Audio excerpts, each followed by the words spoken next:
우리 빛을 기다리는 사람들 시리즈 네 번째 마지막 설교입니다. 그 빛이 기쁨이 되는 이유라는 제목으로 하나님의 말씀을 선포하도록 하겠습니다. 예배 시작할 때랑 이제 설교 시간 시작할 때랑 사람 수가 많이 다른 것 같은데 시작할 때 이수였으면 좋겠다는 생각이 많이 있습니다. 여러분 행복하십니까? 좀 울리는 것 같죠? 행복하십니까? 옆에 있는 사람 한번 보실래요? 한번 물어보세요. 행복하세요? 이렇게 한번 물어보세요. 행복하신가요? 여러분 행복은 주관적인 어떤 느낌일 때도 있지만 사실 객관적인 상태인 경우도 많습니다. 여러분 사람마다 행복이 다르다고 얘기하지만요, 사실 행복은 그런 것이 아닙니다. 행복이라는 것이 어떤 자꾸 사람들이 개인의 감정에만 치우쳐서 평가하는 경우가 많은 것 같아요. 근데 그렇지 않습니다. 자기를 기쁘게 할 수 있는 것이 무엇인지를 사람들은 계속해서 찾아다닙니다. 그래서 이것도 해보고 저것도 해보죠. 음식도 먹어보고, 음식 먹다 안 되면 술도 먹어보고, 안 되면 담배도 펴보고, 이거 아니다 싶으면 이제 관계에 집착해서 친구들을 찾아다니기도 하고, 친구를 찾아다니다가 안 되겠다 싶으면 애인을 찾아다니기도 하고, 애인을 찾다가 안 되면 결혼도 해보고, 결혼도 해봤는데 안 되면 애한테도 집착해보고, 뭐 기타 등등 다양한 방식으로 자기를 계속해서 만족시켜 줄 수 있는 게 뭔지를 찾아다니는 것이 사람입니다. 사람은 언제나 행복을 추구하고 기쁨을 추구하기 때문이죠. 근데 여러분 사실 행복은 만족의 상태입니다. 우리에게 영원히 계속해서 끊기지 않게 부족하지 않게 우리가 갖고 있는 원함을 채워주는 것, 그것을 행복이라고 이야기할 수 있죠. 그런 의미에서 그리스도인은요, 삶의 관점이 바뀐 사람입니다. C.S. 루이스라는 유명한 목회자는 아니죠, 신학자가 이렇게 얘기했습니다. 인간은 너무 하찮은 것에 쉽게 만족하는 경향이 있다. 여러분 사실 좀 많이 울리는 것 같아요. 사실 우리는 쉽게 만족합니다. 이 얘기하니까 또 생각나는 사람이 있어가지고, 제 아들이 삐지면 삐지는 풀어주는 방법은 생각보다 굉장히 간단합니다. 두 가지예요. 맛있는 간식을 주고 게임을 시켜주면 완벽하게 풀어집니다. 3분 안에 풀 수 있어요. 근데 그게 그 아이를 기쁘게 해주는 것이에요. 여러분 근데 그게 정말 그 아이를 계속해서 기쁘게 해줄 수 있을까요? 그렇지는 않습니다. 근데 사람들은요, 생각보다 굉장히 작은 것에 만족합니다. 하지만 여러분 그리스도인은요, 작은 것에 만족하는 것이 아닙니다. 더 고상하고 더 귀중한 것의 가치를 보고 그 가치를 위해 다른 것을 기꺼이 포기할 줄 아는 사람이 바로 그리스도인인 것이지요. 혹시 이 예시를 드는 게 정말 너무 부적절하다는 생각이 들지만, 약 10여 년 전에, 10년도 넘게 전인가 봐요, 푸른 바다의 전설이라는 드라마를 했었습니다. 혹시 아시나요? 모르는구나. 큰일 났네요. 전지현이 인어로 나왔던 그건데요. 전지현이 인어인데 이제 인간처럼 이 세상에 와서 사는 거예요. 근데 그렇게 살다가 그지같이 살다가 갑자기 돈을 많이 벌게 된 계기가 있었습니다. 뭔지 아세요? 인어의 눈물이 진주였던 거예요. 눈물을 흘리면 치우기 바빴는데 그 진주를 파니까 돈이 됐던 겁니다. 그래서 그때부터 돈을 왕창 막 벌어가지고 막 부자가 되는 내용들이 나오는데요. 여러분 원래 이 배우가 눈물을 흘리고 나서 그 진주를 봤을 때는요, 가치 있는 게 아니었습니다. 왜요? 그냥 울면 나오는 거니까요. 근데 인간 세계에 와서 그 진주가 사람들에게 귀히 여겨진다는 걸 알게 됐을 때 흘린 눈물을 주워 담게 되는 것이죠. 그것을 팔아서 돈을 만들려고 하는 것처럼 말이죠. 여러분 그리스도인에게는요, 이전에 귀하던 것들이 사실은 아니라는 것을 알게 되는 경험을 하게 됩니다. 그리고 이전에 귀하지 않다고 여겼던 것들이 더 귀한 것임을 알게 되는 것, 그것이 그리스도인이 되는 것입니다. 예수님이 오셨다는 것은요, 그와 같은 것을 알려주기 위한 결정적인 사건이었던 것이죠. 여러분 예수님이 왜 오셨을까요? 본문이 명확하게 얘기하고 있습니다.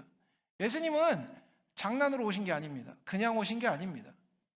우리와 하나님이 화목하게 하기 위해서 오셨다라고 얘기합니다. 이것은 우리에게 즐거운 일일 수밖에 없습니다. 왜냐하면 하나님의 진노 아래에 있는 사람은 반드시 멸망할 수밖에 없기 때문입니다. 여러분, 사람들이 착각하는 게 있어요. 예수를 믿기 전에 하나님과 우리의 관계는 아무 관계도 아니라고 생각합니다. 여러분, 그렇지 않습니다. 예수를 믿기 전에 하나님과 우리는 원수된 관계가 됩니다. 빛과 어둠처럼 섞일 수 없는 관계가 되는 것입니다. 근데 예수 그리스도를 믿음으로 말미암아 우리는 그분과 화목하게 되었습니다. 그분과 화목하게 된 것이 얼마나 기쁜 일이라면요, 여러분, 죽을 수밖에 없는 상황, 그분이 우리를 죽일 수 있는 그 상황에서 그분이 우리를 살려주시는 상황으로 상황이 완전히 반전되는 것입니다. 그런 의미에서 성탄절은 구원받은 자들에게 즐거운 날이 될 수밖에 없는 것입니다. 우리로 하나님과 화목하게 하실 수 있는 유일한 분이신 예수님이 오신 날이기 때문입니다. 여러분, 얼마나 즐겁겠습니까? 기념일이 즐거운 이유가 무엇입니까? 기념일의 의미 때문 아니겠습니까? 여러분, 제 생일이 되면 누가 기뻐할까요? 여러분이 기뻐할까요? 기뻐해 주시면 좋을 텐데, 그죠? 와, 목사님 생일 축하드려요 이러고 끝나는 경우도 많지만, 여러분, 제 생일이 됐을 때 기뻐하는 사람이 누굴까요? 여러분은 별로 안 기뻐해요? 누가 기뻐할까요? 누가 기뻐할까요? 저를 사랑하는 사람들이 기뻐할 겁니다. 저와 함께하는 것이 기쁘고 저와 함께하는 것을 가치 있게 여기는 사람들은요, 그리고 저를 이해해주고 저를 사랑해주고 저를 지지해주는 사람은요, 제 생일이 되면 기쁠 겁니다. 그리고 제가 잘 되면 기쁠 겁니다. 제가 행복하면 기쁠 겁니다. 왜요? 사랑의 관계 때문인 것이죠. 여러분, 그런 의미에서 성탄절은 여러분에게 기쁨이어야만 합니다. 성도된 우리에게 크리스마스는요, 기쁜 날이어야 하는 것이죠. 여러분, 예수님은요, 우리가 복을 누리기를 원하셨습니다. 단순히 우리를 죽지 않는 지경에 이르게 하시는 것이 아니라요, 하나님과 관계하고 하나님과의 관계를 통해서 복을 누리도록 하신 것이죠. 여러분, 하나님은 어떤 분이십니까? 온 땅과 만물을 창조하신 분이십니다. 그리고 그 창조의 능력을 갖고 계신 분께서 우리를 사랑하시고 우리를 향해서 우리가 아는 것보다 더 많은 것을 알고 계실 뿐만 아니라 우리에게 가장 완전한 계획을 갖고 계신 것이죠. 그래서 상황이 어떠하든지 우리가 하나님을 의지할 수 있다면 그 하나님은 의지하는 우리를 들어서 당신이 우리에게 알려주기 원하시고 우리가 누리기 원하시는 복의 길로 우리를 인도하시고, 아니 단순히 보내시는 것이 아니라 그곳에 우리와 동행하십니다. 그렇게 주님과 동행하기 위해서 주님이 우리를 변화시켜 나가시는 과정 안에서 우리가 바뀌는 모습이 있습니다. 그분과의 관계가 바르게 되기 위해서, 그리고 그분과의 관계가 바르게 되었다면 반드시 되어지는 모습이 있는데, 그것은 바로 거룩한 삶입니다. 여러분, 예수님은요, 죄의 문제가 반드시 해결해야 하는 것임을 보여주셨습니다. 그리고 죄의 책임을 없애신 뒤에 우리에게 남아있는 죄성의 문제도 여전히 변화시키기 원하십니다. 여러분, 그리스도인은요, 이미 구원받은 그리스도인의 삶의 목표는 무엇입니까? 구원을 받는 게 아닙니다. 삶에서 하나님을 기쁨으로 누리는 것이 삶의 목표인 것이죠. 이를 위해 필요한 게 뭡니까? 우리의 이전의 삶을 버리는 것입니다. 이것을 버리고 짊어지어야 되는 것은 무엇입니까? 정결함과 거룩함, 진리와 사랑인 것이죠. 이것이 우리로 하나님과 금보다 더 귀한 교제를 누리도록 해줍니다. 그래서 그리스도인은 삶의 방향이 반드시 바뀌게 되어 있는 것이죠. 여러분, 그리스도인은요, 죄에서 돌이켜서 선을 살기로 결정한 사람이고, 아니 선을 살도록 인도받은 사람입니다. 여러분, 그렇다면 죄는 무엇입니까? 하나님이 하라고 하는 것을 하지 않고 하지 말라고 하는 것을 계속하는 것입니다. 여러분, 우리가 욕심 가운데 있으면 그것은 죄입니까? 아닙니까? 죄입니다. 여러분, 여러분의 건강한 욕심을, 건강한 소망을 얘기하는 게 아닙니다. 건강을 바라는 게 아닙니다. 여러분에게 주어질 수 있는 것보다 더 많은 것들을 여러분의 욕망을 채우기 위해서, 다른 사람에게 더 잘 보이기 위해서 계속해서 갈구하고 자기를 기쁘게 하기 위해서 정욕으로 행하는 욕심, 이게 죄입니다. 여러분, 다른 사람을 사랑하지 않는 것 죄일까요? 아닐까요? 죄입니다. 하나님이 사랑하라고 한 사람들을 사랑하지 않는다면, 사랑의 태도로 대하지 않는다면, 진리로 대하지 않는다면 여러분, 그것은 죄입니다. 이전에는요, 우리는요, 그 죄를 자연스럽게 지었습니다. 우리의 욕심대로 행하였고요. 우리가 사랑하는 사람들을 사랑하고 우리가 싫어하는 사람들은 싫어했습니다. 그게 당연한 것이었습니다. 그런데 여러분, 그리스도인은요, 그렇게 해서는 안 됩니다. 하나님이 기뻐하시지 않는 행위를 미워해야 합니다. 하나님이 기뻐하시지 않는 나의 성향을 미워할 수 있어야 합니다. 그리고 그 죄를 미워하고 그 죄의 성향을 미워할 뿐만 아니라 하나님을 사랑함으로 말미암아 그와 같은 성향들이 벗어지고 참된 길로 갈 수 있도록, 그리고 그 참된 길을 가며 그 죄됨을 벗어버림을 기뻐할 수 있는 은혜를 구하며 계속해서 살아야 하는 것입니다. 여러분, 우리의 육신의 경향은 죄를 사랑합니다. 당연한 거 아니겠습니까? 우리는 우리 마음대로 하고 싶습니다. 내 마음에 드는 사람은요, 내가 잘해주고 싶지만 내 마음에 들지 않은 사람들을 배제하고 싶은 게 우리의 삶 아니겠습니까? 그럼 나랑 딱딱 맞는 사람하고는 즐겁게 노는 게 너무 좋습니다. 힘이 들지 않습니다. 어려운 일이 아닙니다. 그런데요, 나랑 맞지 않는 사람, 꼴도 보기 싫은 사람, 어려운 사람, 그런 사람들과 관계하는 것을 하나님이 하라고 말씀하실 때 할 수 있는 것, 그것이 그리스도인인 것이죠. 여러분, 그렇게 할 때 하나님이 우리 삶에 허락하시는 복을 누리게 된다는 것입니다. 하나님이 원하시는 기쁨, 그 기쁨을 누리기 위해서는요, 진리와 사랑이 동시에 있어야 됩니다. 참됨을 추구하되 그 참됨을 사랑으로 행하고 그 사랑 안에서 우리가 자라가는 것이죠. 우리 안에 없는 참됨을 하나님의 참됨으로 채우기 위해서 우리 안에 있는 참되지 않은 모습을 버려야 합니다. 그것도 우리에게 어려움이 되죠. 하지만 그 거짓됨이 버려지고 우리 안에 참됨으로 채워질 때 고통스러운 과정을 거치고 나서라도 결국에는 그 참됨으로 말미암아 자유하여지고 기뻐지는 것, 그것이 그리스도인에게 허락되는 복입니다.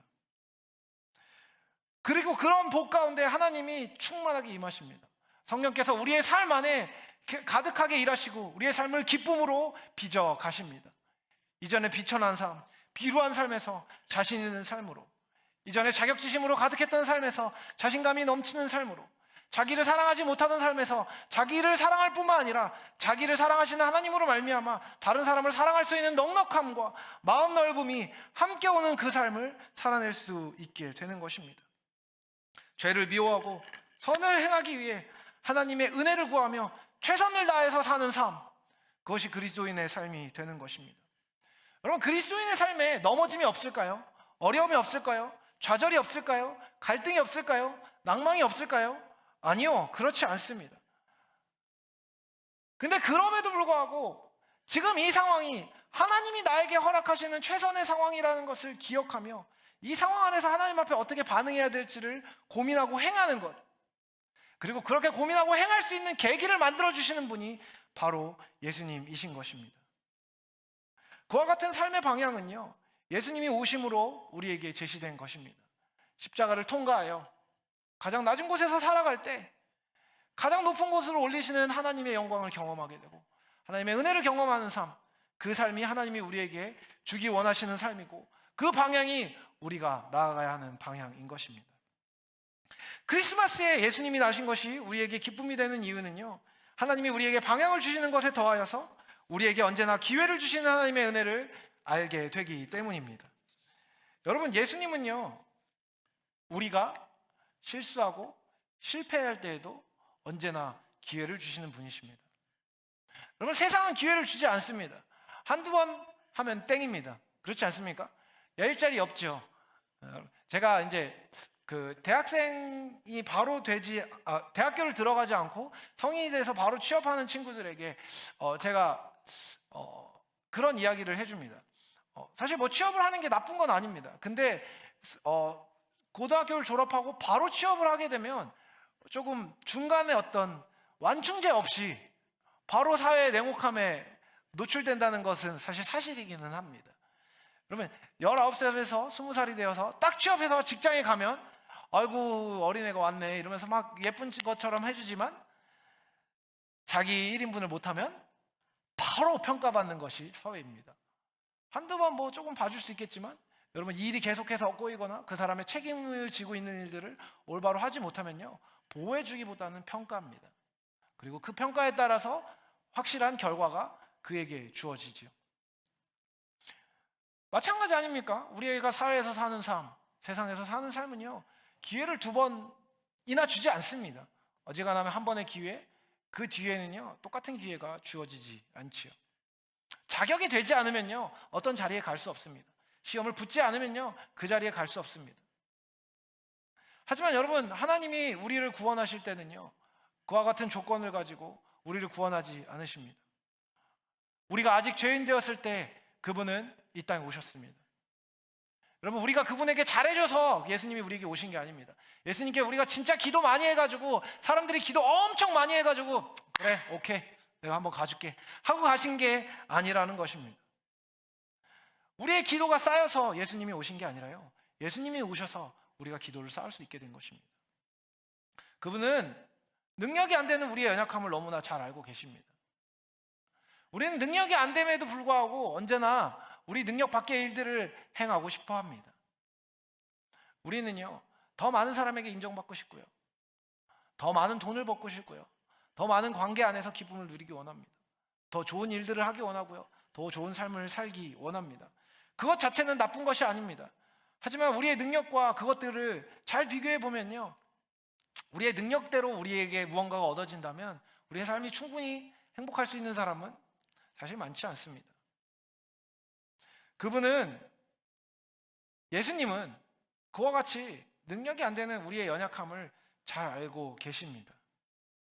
그럼에도 불구하고 예수님은 우리를 위해 이 땅에 오셔서 그 구원의 길로 우리를 초청하셨습니다. 그렇기 때문에 그분은 우리의 실수를 용납하십니다. 그리고 용서하시고 돌이키고자 할 때 언제라도 그 손을 내밀어 주시는 분이십니다. 여러분, 혹시 하나님 앞에서 같은 실수를 반복하고 계십니까? 아니요, 여러분. 제가 알고 있습니다. 저와 여러분은요 같은 실수를 반복하고 있습니다. 우리는 언제나 같은 실수를 반복하지요. 미무로 쏘는 말 잘 아시죠? 인간의 욕심은 끝이 없고 언제나 똑같은 실수를 반복하는 것이 우리입니다. 근데요, 여러분, 그 실수를 반복하는 것을 안타까운 마음으로 주님께 전심으로 아뢰고 진심으로 주님께 나아가서 그 실수를 회복시키시기를 구하며 은혜를 구하며 그분의 뜻에 순종하면요, 예수님은 우리를 변화시켜 주십니다. 실수는요 하나님 앞에 언제나 용납받습니다. 그리고 그 과정을 주님이 직접 도우시겠노라 우리에게 약속하셨습니다. 목숨을 주시면서 우리를 구원하신 예수님은요 우리를 그대로 내버려 두지 않으십니다. 그분은 우리를 끝까지 도와주십니다. 히브리서에 이렇게 얘기합니다. 우리에게 있는 대제사장은 우리의 연약함을 동정하지 못하실 리가 아니요 모든 일에 우리와 똑같이 시험을 받으시니로되 죄는 없으시니라. 여러분,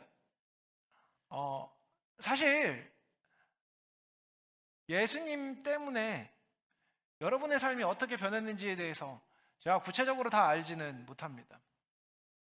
근데 적어도 예수님 때문에 삶이 완전히 변한 사람이라고 얘기할 수 있는 사람 중에 하나는 전 저라고 생각합니다. 사실 제가 아내랑도 그런 얘기를 가끔 하는데, 제가 아내를 30살 될 때쯤 만나서 31살 넘어가면서 결혼했거든요.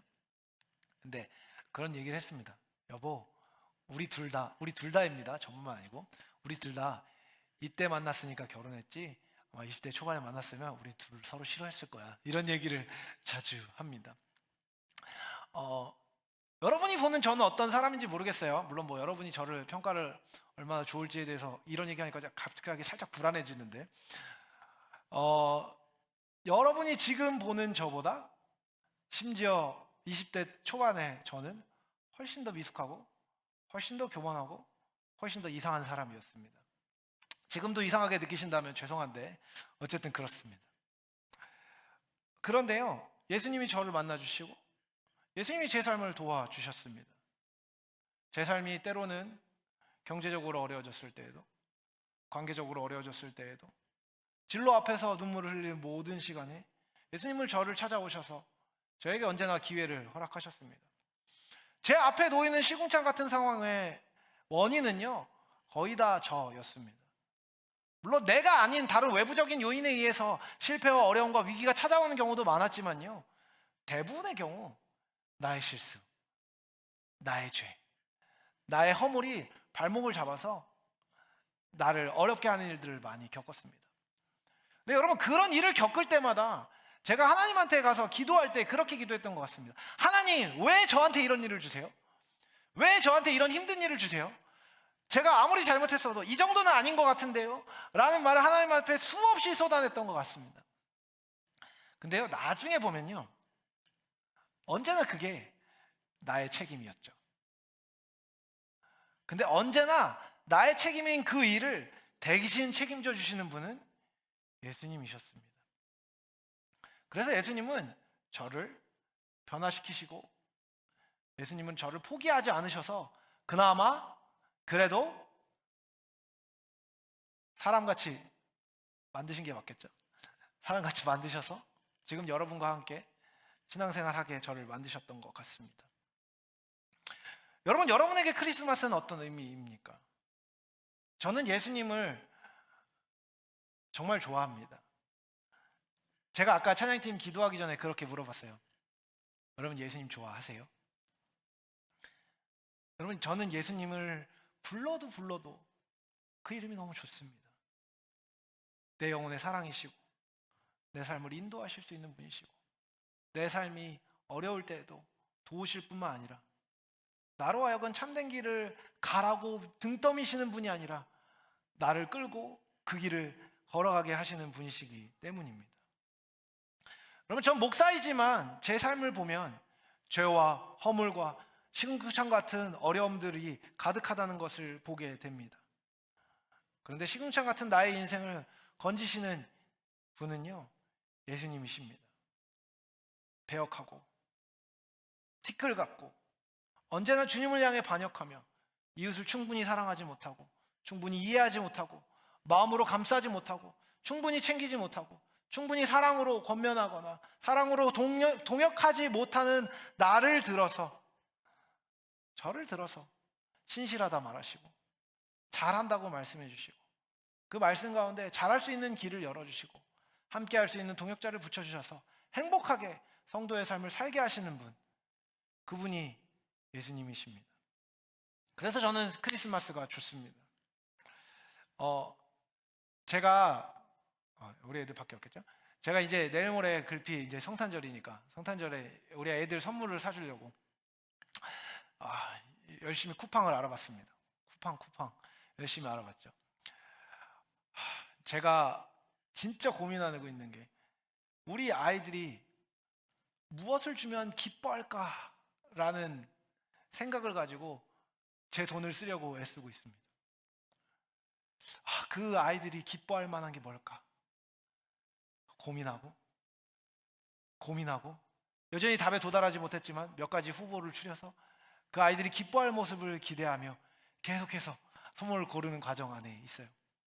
그 과정 자체가 저에겐 기쁨이고 행복입니다. 여러분, 예수님이 여러분에게 생명을 주실 때 그랬을 겁니다.